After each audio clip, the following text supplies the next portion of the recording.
Sim, a Selic caiu, você viu no Clube FI em todos os outros veículos, mas a provocação aqui é que os rendimentos dos FIIs também estão caindo. E hoje você vai saber o motivo, né? Porque ninguém quer ver rendimento cair, e toda aquela sua atualização semanal que você já está acostumado. O principal noticiário dessa semana foi a chamada Super Quarta. E ela chama Super Quarta porque é um dia crucial para o mercado financeiro. Foram divulgados dados do Fed, Copom, inflação ao produtor lá fora, nos Estados Unidos, e também de serviços aqui no Brasil. Lá fora, as notícias vieram também em linha com o mercado esperava, o Fed reiterou lá o aperto monetário que ele acabou, e aqui a taxa Selic também caiu meio ponto percentual, como esperado, sem nenhuma surpresa. Tudo isso, apesar de todo mundo já saber que isso ia acontecer, a Bolsa bateu o recorde de 130 mil pontos, para ser mais preciso, na minha colinha, 130.197, e o IFIX foi um pouco mais modesto. Espero que ele tenha um pouco mais inveja nesse finzinho de ano, nesses últimos pregões, e suba. Quem sabe a gente vê um pequeno rally nesses últimos pregões do ano que faltam. Nesse cenário positivo de queda para juros e inflação, positivo, claro, para os ativos de equity em geral, porque na renda fixa a gente viu de tudo, chamadas malucas. Teve, com a queda da Selic, o retorno 1% ao mês na renda fixa morreu, dá para ganhar 1% ao mês ainda com a Selic em queda. E outra que eu achei também, 1% ao mês estão com os dias contados. Todas essas chamadas, calma, ninguém morreu, mas sim, essa queda ela é muito boa. Sabemos, claro, que isso vai afetar sim os fundos de papel, principalmente os indexados ao CDI, mas como eu sou aficionado por dado, fizemos um levantamento, esse levantamento recorrente para os nossos assinantes, e eu vou trazer aqui uma palhinha sobre o dividend yield do IFIX desse ano, como que ele variou entre classe e entre segmento.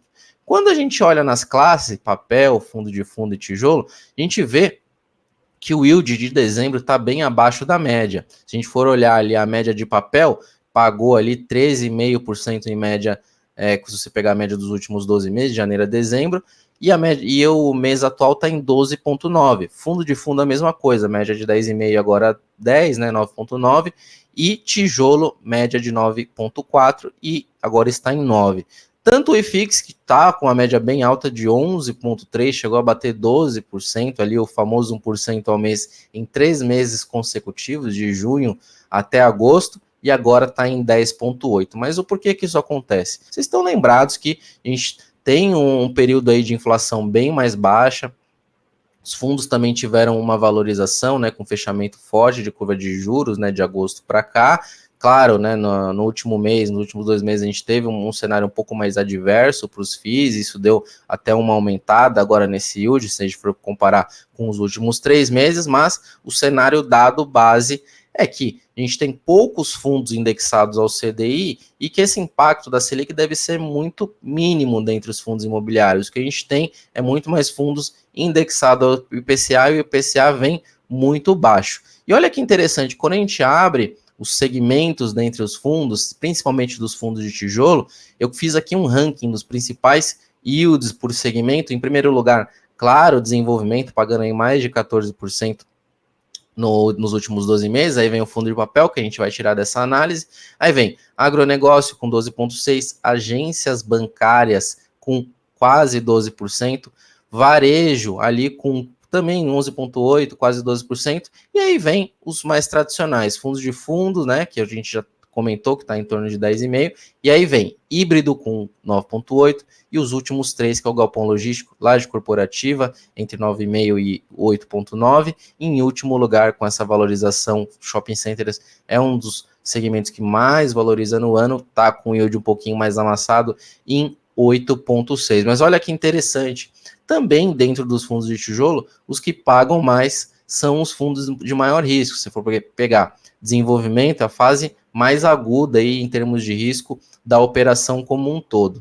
E galpão logístico, laje corporativa e shopping center, empreendimentos mais desenvolvidos, já incorporados, né, já com a taxa de vacância muitas vezes conhecida historicamente, são os fundos aí que estão com yield muito menor. Claro, em tabela, eu sei que fica um pouco difícil a gente dar uma enxergada, mas aí eu também separei o yield do IFIX em gráfico separado com a média. Se a gente for pegar né, de agosto para cá a gente vê essa queda abrupta no yield e a média está em 11,3, mas o atual está em 10,8, ou seja, o yield médio do IFIX também caiu. Então, quando falaram que a Selic ia cair, os fundos imobiliários iam subir, a gente tem um IFIX aí que está meio de lado e um yield que caiu por conta de uma deflação, mas isso abre grandes oportunidades em fundos de papel. A gente vê fundo de papel aí com a carteira high grade pagando IPCA mais 10, mais 9 e descontado no seu VP. E claro, a gente fala de deflação ou até inflação mais baixa, isso vai impactar,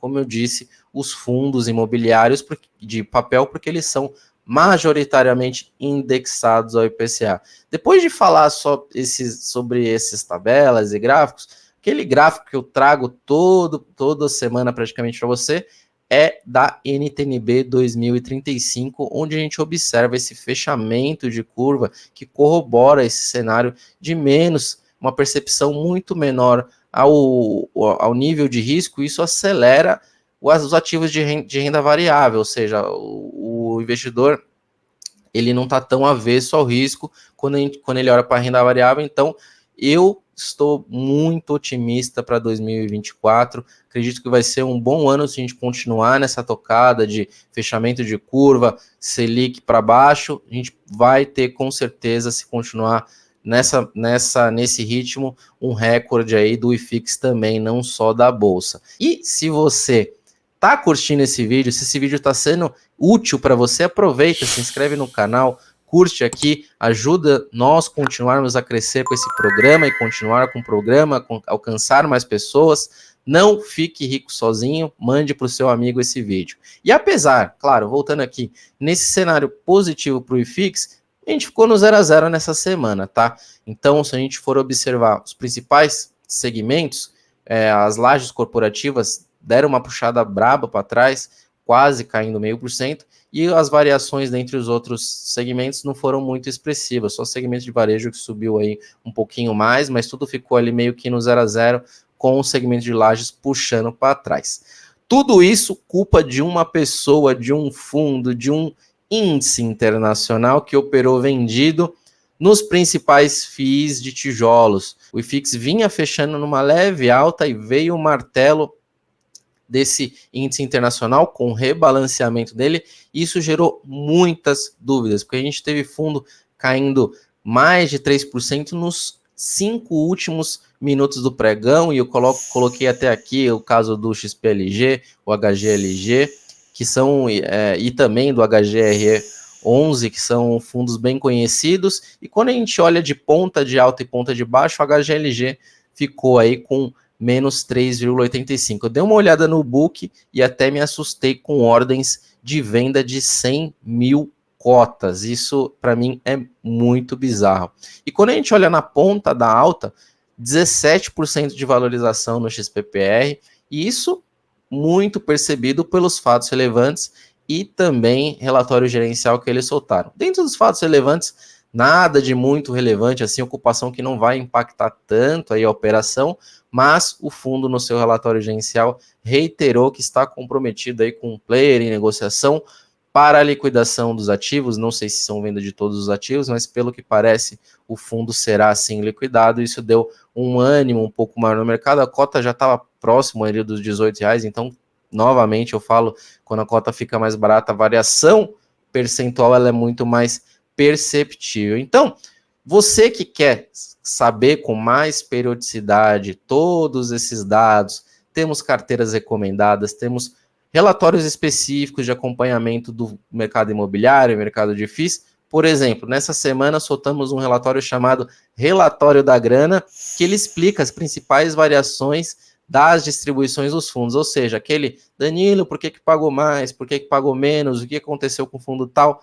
Temos relatórios para todo tipo de gosto, e você que não gosta de relatório, não tem paciência de ler, temos nosso espaço de vídeo análise, sim, explicamos detalhadamente o que aconteceu por lá em vídeo, para você ver lavando a louça, ver cuidando do cachorro, na academia, onde você quiser. O link vai estar aqui na descrição para você assinar e ter acesso a todo o portal de FIIs, o maior portal de fundos imobiliários, ecossistema de FIIs, e também ter acesso ao research independente. E esse foi o FIIs e Finanças. Deixa aqui nos comentários uma sugestão de tema para eu atender vocês nesses próximos programas de fim de ano. Se forem temas mais específicos, vou trazer também mais dados para vocês do que vocês querem saber. Ah, não, Danilo, traz um acompanhamento agora do valuation relativo, agora eu quero saber de curva, eu quero saber de spread da B35 histórico.